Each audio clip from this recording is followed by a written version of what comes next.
When we think of the San Francisco Bay Area and Silicon Valley today, it's incredibly easy to assume that its global dominance is just some modern anomaly. We tend to think, right, that it all started with 20th century computer engineering, clean room lab coats, Stanford University labs, and, the accidental invention of the silicon microchip. But as we'll see in this explainer, the actual bedrock of this region goes much, much deeper than that. Okay, let's dive into this. If the microchip isn't the true foundation, what is the actual source code of the region's cultural DNA? What actually engineered this completely unique psychological framework, the one that views hypervelocity disruption as the absolute destiny of human enterprise? Well, here is the incredible twist. When you strip away all the modern digital interfaces and the complex software architectures, you reveal an economic and psychological chassis that was entirely manufactured by the 1848 California gold rush. It was forged in mud, not silicon. The gold rush didn't just, pull metal from the earth.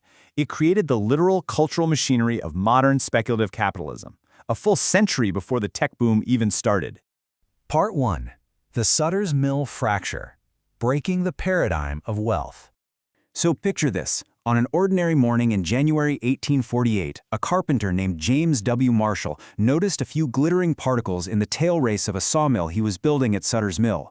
It was a pretty modest physical discovery, but man, it acted as a tectonic fracture in global economics.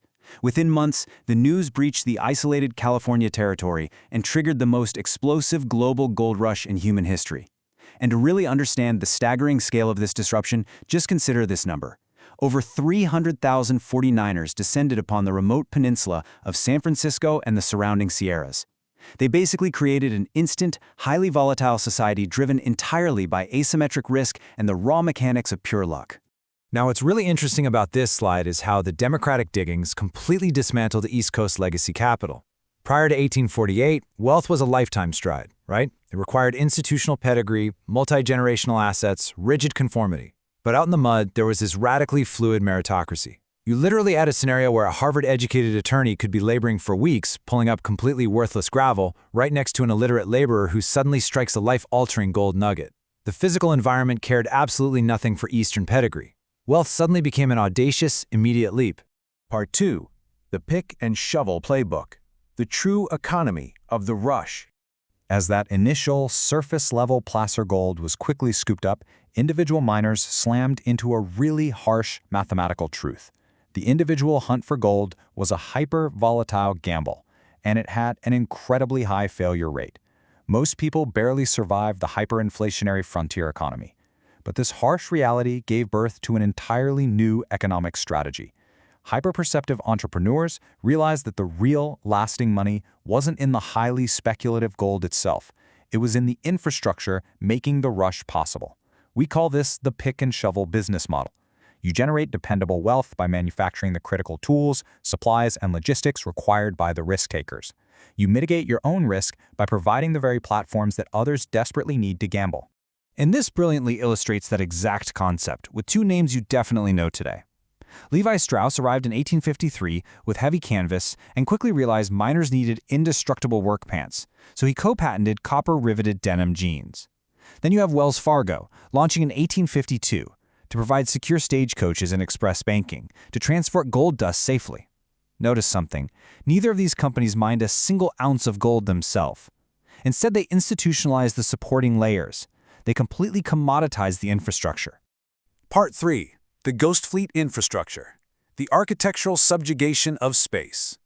This mindset of rapid, ruthless adaptation, it extended way beyond clothing and banking. It completely altered the physical landscape. Just imagine the surreal visual of the San Francisco harbor in 1849. You'd see this silent, chaotic forest of masts. Over 500 rotting merchant ships were completely abandoned in the bay. Crews arriving from all over the globe would drop anchor and just immediately desert their vessels en masse, absolutely desperate to reach the Sierra foothills. But the city's early entrepreneurs, they didn't look at this and see a logistical nightmare. They saw modular, raw infrastructure. Through some high-velocity spatial reengineering, they adapted.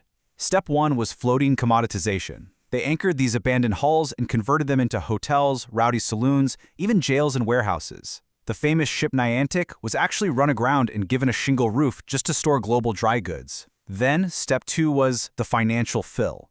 Needing flat real estate, citizens literally systematically dismantled these rotting ships, threw the hulls onto the tidal mudflats, covered them with millions of tons of dirt blasted from sand dunes, and built a brand new financial center right on top of the debris. Space wasn't some sacred history, it was a fluid canvas meant to be engineered.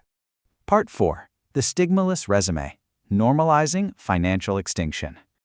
Along with this malleable approach to physical space came a radical social and psychological mutation. Out in the mining camps, the boundary between immense wealth and total financial extinction was paper-thin. I mean, you could drill a deep shaft into a quartz vein and lose everything in a single afternoon. Back on the East Coast, the traditional structural model meant corporate bankruptcy was a severe social catastrophe. It resulted in permanent public shaming. But on the frontier, the gold rush completely stripped failure of its moral condemnation. Because nearly everyone experienced sudden financial failure at some point, the community literally had to normalize it just to survive. It became all about radical experimentation. So the crucial point is this invention of the stigmaless resume. Bankruptcy was entirely recontextualized. It was no longer an irreversible personal defect, it was just a routine educational cost of doing business on an unproven frontier. If your mining venture collapsed on a Tuesday, you didn't retreat in shame, you liquidated your tools, walked to the next valley, pivoted your operational thesis, and launched a brand new enterprise by Friday morning. Failure simply proved you had the courage to operate at the edge of possibility. Part 5. Move fast, break things. The hydraulic disruption. Now there is a darker, foundational component to this region's innovation matrix, a historical willingness to tolerate massive systemic damage in the pursuit of exponential scale. By the early 1850s, all that low-cost surface-level placer gold was pretty much gone. To get to the massive gold deposits trapped deep within compacted gravel hillsides, an entirely new industrial force was required. In 1853, Edward Matson develops hydraulic mining. Miners diverted streams into massive canvas hoses, ending in terrifying iron nozzles called monitors. These high-pressure water cannons were trained directly on ancient hillsides, literally blasting entire mountain ecosystems to pieces in hours just to wash the dirt through massive sluice boxes. This was undoubtedly a marvel of industrial efficiency, but it resulted in massive environmental externalities. First, you had the silt inundation. Millions of tons of pulverized mud washed into river systems, choking waterways and burying millions of acres of prime agricultural farmland under toxic gray silt. Second, mercury poisoning. Operators poured millions of pounds of liquid mercury into sluice boxes to catch microscopic gold. A massive percentage of that escaped, settling permanently into the water tables and the San Francisco Bay ecosystem. These devastating externalities were essentially treated as unavoidable collateral side effects of maximizing cubic yards of earth moved per hour. That singular optimization metric, maximum output at the lowest cost, regardless of external damage, is directly connected to the modern software corporate mantras we hear today. Things like move fast and break things. The 1853 goldfields established a historical precedent of celebrating rapid, exponential growth while pushing the systemic costs and unintended consequences of that disruption onto the public to figure out decades later. Let's move to and see how this builds into Part 6, the AI Tech Continuum, the blueprint revealed. When we put all of these 1,848 puzzle pieces together, we can clearly map them directly onto the modern tech ecosystem, and the parallels are exact. The 22-year-old frontier clerk who abandoned their comfortable desk job in 1849 to stake an unproven placer claim in an isolated canyon, that is the direct intellectual descendant of the 22-year-old university dropout today coding an unproven abstract AI application. The stigmaless frontier return of the 1800s is the exact same psychological blueprint as the iterative venture pivot today. And the funding mechanisms are identical too. Modern Sandhill Road venture capitalists deliberately structure their investment funds to tolerate an 80% failure rate. Why? Because they're utilizing mathematical models designed to survive the exact structural volatility of the 1849 placer mines. It's an ecosystem built to pan for that one massive asymmetric strike.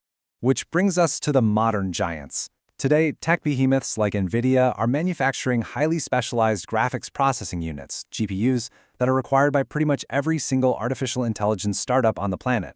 They aren't digging for the AI gold themselves, they're supplying the picks and shovels. They're running the exact same commercial infrastructure playbook written by Levi Strauss and Wells Fargo over 170 years ago. So, to summarize our explainer today, the Bay Area didn't just stumble into technology. Its soil was permanently infused by a cultural alchemical furnace that optimized for absolute audacity. It cast a civilization with a psychological blueprint built on these three tenets. Stability is an illusion, failure is simply a frontier education, and high-velocity disruption of the status quo is the ultimate destiny of human enterprise. Which leaves us with this final thought to ponder.